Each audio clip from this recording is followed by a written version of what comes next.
Hello everyone, Rabina creation में आप सबका स्वागत है। आज की वीडियो में मैं आपको स्टेप बाय स्टेप दिखाने वाली हूँ कि परफेक्ट कुर्ती की कटिंग और मेजरमेंट कैसे लिया जाता है। सबसे पहले हमें फैब्रिक को 4 फोल्ड में करनी है। उसके बाद हमें कुर्ती की फुल लेंथ लेंगे। मैंने यहाँ 38 इंच ली है, लेकिन आप अपने साइज और पसंद के हिसाब से लेंथ ले सकते हैं। मैंने जहाँ कुर्ती की लेंथ मार्क की थी वहाँ से हम सीधी लाइन बना लेंगे ताकि आगे की सभी मेजरमेंट लेना और मार्किंग करना आसान हो जाए। हाफ इंच यहाँ पे हमें शोल्डर डाउन करनी है, तो हम यहाँ हाफ इंच पे मार्क करके स्ट्रेट लाइन बना लेंगे।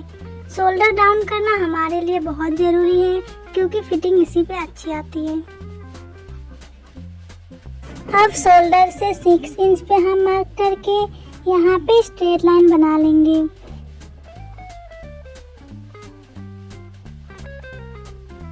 अब वेस्ट की मार्किंग करने के लिए मैंने यहाँ शोल्डर से 13.5 इंच पर मार्क लगाया है और इस पॉइंट पर भी एक सीधी लाइन बना लेंगे। ये कुर्ती मैं एक्सेस साइज में बना रही हूँ। आप अपने मेजरमेंट के अनुसार इसे मार्किंग करें क्योंकि मेजरमेंट सही होगा तभी फिटिंग परफेक्ट आएगी।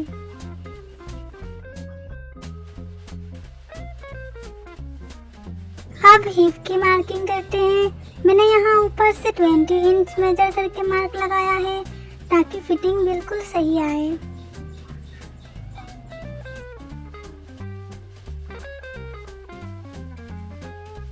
सबसे पहले हम शोल्डर की मेजरमेंट लेंगे। मैंने यहाँ पे 5.5 इंच लिया है। शोल्डर की मेजरमेंट हमेशा एक शोल्डर पॉइंट से दूसरे शोल्डर पॉइंट तक ली जाती है। इस मेजरमेंट को सही लेना बहुत ज़रूरी है क्योंकि इसी पर कुर्ती की फिटिंग अच्छी आती है। आर्म होल के लिए मैंने यहाँ 6 इंच पे मार्क की है। आप अपने मेजरमेंट के अनुसार ही रखें।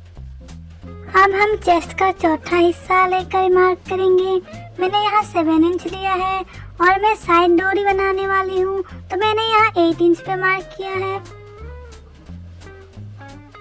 और 1 इंच एक्स्ट्रा सिलाई मार्जिन के लिए। वेस्ट का भी हमें चौथा हिस्सा लेके मार्क करनी है। मैंने यहाँ पे वेस्ट 6 इंच रखी है और 1 इंच में डोरी ऐड करने वाली हूँ और साइड मार्जिन के लिए 1 इंच।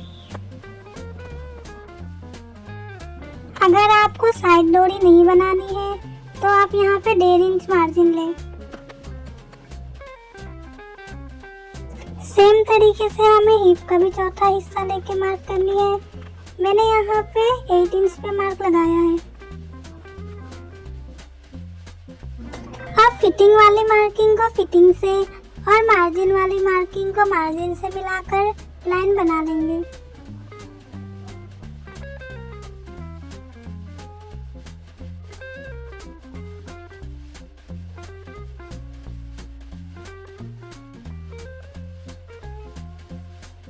अब हम नेक की चौड़ाई लेंगे। मैंने यहाँ 3 इंच ली है। आप अपनी पसंद और डिजाइन के हिसाब से नेक की चौड़ाई रख सकते हैं। अब हमें फ्रंट और बैक आर्म होल का शेप बनानी है, तो फ्रंट आर्म होल के लिए मैंने यहाँ पे 1 इंच पे मार्क किया है और बैक आर्म होल के लिए मैंने यहाँ 1.5 इंच पे मार्क किया है। अब आर्म होल को अच्छी तरह शेप दे देंगे। शेप जितनी स्मूथ होगी फिटिंग उतनी ही अच्छी आएगी। यहाँ पे हम शोल्डर डाउन कर लेंगे। नेक की गहराई मैंने 5 इंच ली है। आप अपने पसंद के अनुसार इसमें कम या ज़्यादा भी रख सकते हैं। मैं ये कुर्ती स्क्वायर नेक पे बनाने वाली हूँ। आप इसको किसी भी शेप का बना सकते हैं। बैक नेक में यहाँ राउंड में बनाने वाली हूँ। मैंने यहाँ पे 3.5 इंच पे मार्क की है। ये अपने पसंद के अनुसार आप इसे कम या ज़्यादा भी ले सकते हैं।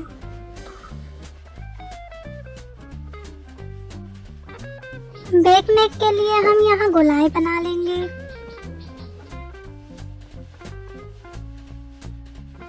इसी शेप के हिसाब से अब हमें कटिंग कर लेनी है।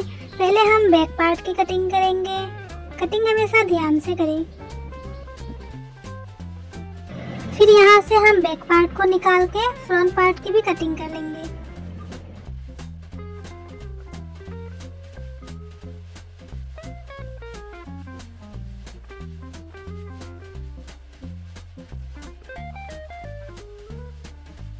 फिर हम यहाँ छोटे छोटे कट्स लगा लेंगे। तो दोस्तों, इसी तरह हमारी बैक और फ्रंट की कटिंग पूरी हो चुकी है। अब हम इस पे साइड डोरी के लिए मार्क करेंगे। साइड डोरी के लिए मैंने यहाँ पे 5.5 इंच पे मार्क की है।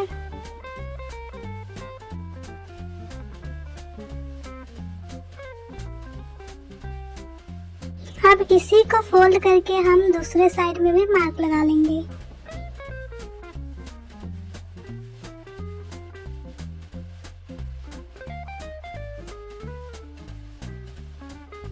सेम तरीके से हमें बैक पार्ट पे भी मार्किंग करनी है। अब हमें स्लीव की कटिंग करनी है। मैंने फैब्रिक को 4 फोल्ड में रखा है ताकि दोनों स्लीव एक साथ कट हो जाए। स्लीव की लेंथ मैंने 19 इंच रखी है। अब हमें नीचे 3 इंच पे मार्क करके यहाँ पे स्ट्रेट लाइन बना लेंगे। नीचे मैंने 4 इंच रखी है और 1 इंच मार्जिन के लिए। स्लीव स्केल की मदद से हम इसमें शेप दे देंगे। अगर आपको कुछ भी डाउट हो तो आप कमेंट में बता सकते हो। अब इसी शेप को मिलाते हुए हमें स्लीव की पूरी कटिंग कर लेनी है।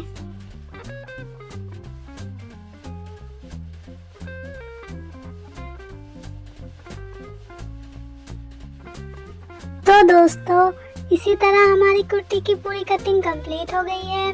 अगली वीडियो में हम इसकी स्टिचिंग स्टेप बाय स्टेप करेंगे। वीडियो अच्छी लगी हो तो लाइक, कमेंट और सब्सक्राइब जरूर करें। Thank you for watching.